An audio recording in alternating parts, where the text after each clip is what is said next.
अब चाहते हैं कि वो प्रधानमंत्री बने। ध्यान से देखें हमारा एक खास इंटरव्यू। हमारे साथ इस वक्त मौजूद हैं आजम खान साहब। आजम खान साहब को कोई इंट्रोडक्शन की जरूरत नहीं है।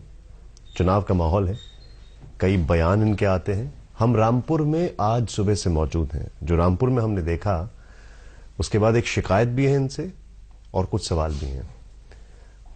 आपकी यूनिवर्सिटी देखी, बापू की समाधि देखी, बापू मॉल देखा, और ये सब देखने के बाद मैं एक शिकायत आपके सामने कर रहा हूं कि और जगह ऐसा क्यों नहीं। मेरी एक और शिकायत भी। शिकायत यह है कि आप रामपुर में अपने काम से जाने जाते हैं, लेकिन दिल्ली में अपने बयान से, ऐसा क्यों? हिम्मत नहीं करते लोग, फाशिस्टों के सवालों का जवाब देने की डर जाते हैं। मैं अपने मालिक से डरता हूं, लोग अपने नेताओं से डरते हैं, दूसरे गुंडों से, बदमाशों से डरते हैं, दंगा कराने वालों से डरते हैं, अपराधियों से डरते हैं। मैं नहीं डरता। अब जिसने पिल्ला कहा, मैंने उसका नाम बता दिया, प्रधानमंत्री। कुत्ता कहा, बीजेपी के मिनिस्टर। साध्वी ने,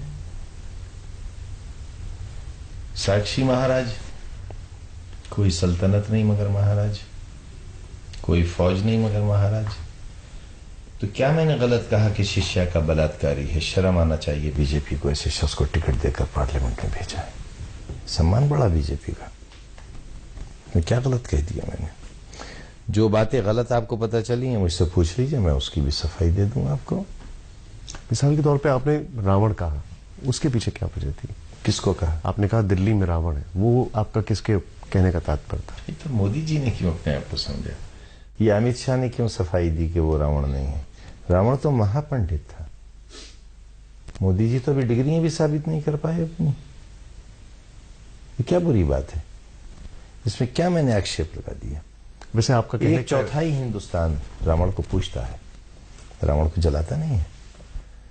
हिंदू धर्म की ये खूबी है कि उसके अंदर बहुत सहनशीलता है। सहनशीलता खो जाएगी। भाजपा कहे फिर जाए उन राज्यों में अपना नाम लेने के लिए, मैं भी आता हूं, चले। मुझे एक चीज बताएं, आप लखनऊ और दिल्ली का जिक्र कर रहे हैं। लखनऊ की राजनीति में हाल फिलहाल जो भी उफान आया, उस दरमियान आज खुल के मैं आपसे एक चीज जानना चाहता हूं, तब आप खुद को कहां देख रहे थे जब परिवार में इस तरीके से फूट हो रही थी और आपका एक बहुत बड़ा किरदार था उस दरमियान? आप कहां देख रहे थे? वो एक गुजरा ख्वाब है, लेकिन बहुत बुरा ख्वाब था। उसके नतीजे बुरे नहीं हुए। आप अगर एक राज्यसभा के मेंबर का बयान कल एक चैनल पर सुनेंगे, अदालत है उनकी लगती है, तो पता चल जाएगा कितना घटिया आदमी पार्टी में था, कितना बड़ा कलंक था पार्टी में। अमर सिंह की बात कर रहे हैं? हाँ, कुछ ऐसा ही नाम है, जिसने अपने आप को सांड कहा है, जो खुद को जानवर कहे। ये लेकिन एक चीज, सांड जानवर ही तो होता है, पशु है ना जी, और बड़ा बेहुदा पशु है। पता नहीं क्या कर गुजरे, देखिए किस खेत पे मुंह डाल दे। तो जो खुद को सांड कह रहा है वो राज्यसभा में है। अब देखिए, कुत्ता, बिल्ली, गधा, घोड़ा, खच्चर, सांड आदमी तो नहीं हो सकता ना सांड। खान साहब, मेरा सवाल यह है कि एक तरफ वो आपके साथ भी हैं, दूसरी तरफ वो अमर सिंह के साथ भी हैं। आप इस चीज को कैसे समझते हैं जो बैलेंसिंग एक्ट है उनका? देखिए, मैं नेताजी से बहुत मोहब्बत करता हूं। I love him like a beloved. वो मेरी माशूक है। मैं मुलायम सिंह जी के बारे में कुछ भी गलत नहीं सोच सकता, और वो कुछ भी गलत कर रहे हैं तो मैं उससे गलत कह नहीं सकता। मेरा उनका ये रिश्ता है, बस बात खत्म। मतलब आपका ये उसूल है कि आपका मुलायम सिंह जी के लिए कोई उसूल नहीं? हाँ, कोई उसूल नहीं। मुझे एक चीज और बताएं,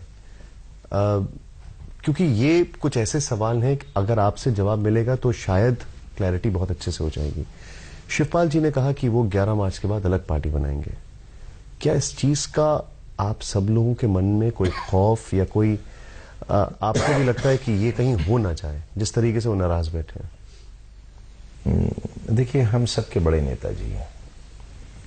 लोगों के लिए वो एक राजनेता है, हमारे लिए हमारा आइडियल है, और बहुत भोले इंसान है। हम तो कभी कभी बड़े गुस्से में जाते हैं कि लड़ेंगे आज इनसे। सूरत देखते हैं सब गुस्सा काफूर हो जाता है। उन्होंने कह दिया कि गुस्से में कहा था शिवपाल जी, वैसा नहीं करेंगे, बस खत्म बात, हमें ये बात माननी है। कांग्रेस से क्यों टाइप किया गया, और ये क्या टाइप आपको लगता है ठीक है? देखिए, ये ऐसे इश्यूज हैं जो न मेरे मशवरे से, न मेरी सहमति से, और न इसमें मेरी असहमति। जाहिर है जो पार्टी के बड़े जिम्मेदार हैं और जिन्हें सरकार बनानी है वो ज्यादा बेहतर समझेंगे। आपने कहा आप इस फैसले से सहमत हैं, लेकिन मुझे एक चीज बताएं कि क्या आपको ऐसा लगता है कि इस फैसले से बड़ा सटीक सी, मैं आपसे चीज बात सिर्फ सरकार बनाने की है। हाँ, सरकार बनना चाहिए और ऐसे लोग जिन्हें हम लाइक माइंडेड कहते हैं, जो किसी को पिल्ला और कुत्ता न कहें, हलाल ज्यादा या न कहें। अब इधर जो आदान प्रदान हुआ है, देखिए अगर आप सामने वाले को बदतमीज भाषा बोलेंगे तो ये थोड़े कहेगा नहीं भाई साहब देखिए आप गलत कह रहे हैं। सवाल गलत तो जवाब गलत मिलेगा। आप किसी को बहन की गाली देंगे तो माँ की गाली देगा। क्यों देंगे आप बहन की गाली किसी को? क्यों सुन लेगा? आजम खां तो है नहीं जो सुन लेगा। दे लीजिए आप हमें गाली, आप हमें पिल्ला भी कहेंगे तो हम सुनेंगे। क्या आपका कोई भी रिएक्शन होगा उस बात पर जो इमाम बुखारी फतवा इशू करते हैं बीएसपी के लिए? अरे वो फतवा इशू ही नहीं कर सकता भाई, वो इस काबिल नहीं है। फतवा वो इशू कर सकता है जो काजी हो, काजी की डिग्री होती है। वो सिर्फ नमाज पढ़ाने वाला जामा मस्जिद का 300 रुपए का वक्फ बोर्ड का तनख्वाह मुलाजिम है। आपको क्या हो गया है? आपने इस्लाम को क्या समझ लिया? वो मुलाजिम है दिल्ली वक्फ बोर्ड का, उसकी बहुत कम तनख्वाह है, इसीलिए तो वो बेचारा ये करना पड़ता है। तनख्वाह बढ़ाना चाहिए वक्फ बोर्ड को। वो फतवा नहीं दे सकते, वो सिर्फ नमाज पढ़ा सकते हैं क्योंकि वो हाफिज है, बस। क्या आप आने वाले समय में खुद को प्रदेश का मुख्यमंत्री या देश का प्रधानमंत्री देखते हैं? नहीं, मुसलमान भी तो हूं, मेरा अधिकार तो बनता है। पढ़ा लिखा हूं, बहुत बुरी शक्ल भी नहीं है, चाय बहुत अच्छी बनाना जानता हूं, कॉफी भी बनाता हूं, खाना भी बना लेता हूं क्योंकि 11 बरस हॉस्टल में रहा हूं। कपड़े धो लेता हूं, प्रेस कर लेता हूं, अपनी सारी जिंदगी के काम कर लेता हूं, तबला भी बजा लेता हूं, बीन भी बजा लूंगा। बताइए क्या कमी है मेरे अंदर? लोग मुझे ईमानदार भी कहते हैं, अच्छा एडमिनिस्ट्रेटर भी हूं। मेरे विभाग देख लीजिए कैसे है। तो पहले डायरेक्टली प्रधानमंत्री या पहले मुख्यमंत्री? अब देखिए, मैं इतना सीनियर हूं कि अब मुझे प्रधानमंत्री ही होना चाहिए,